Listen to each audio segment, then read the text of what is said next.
പാലക്കാട് പോത്തുണ്ടി ഇരട്ട കൊലപാതക കേസിലെ കുറ്റപത്രത്തിലെ ഉള്ളടക്കം പാലക്കാട് ജില്ലാ പോലീസ് മേധാവിയുടെ നേതൃത്വത്തിൽ വിലയിരുത്തി അന്തിമമാക്കി. കേസിലെ ഏകപ്രതിയായ ചെന്താമര 10 മിനിറ്റിനകത്താണ് 2 കൊലപാതകങ്ങളും നടത്തിയതെന്നാണ് കുറ്റപത്രത്തിൽ പറയുന്നത്.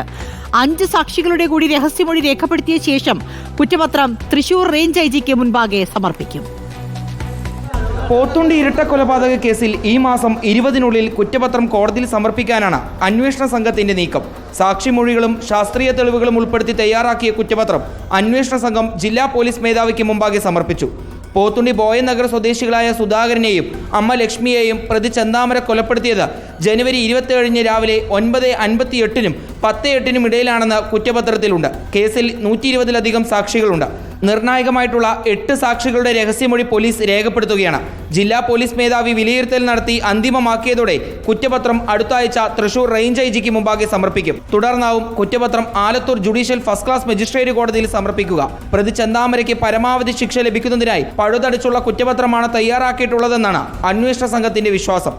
റിപ്പോർട്ടർ, പാലക്കാട്.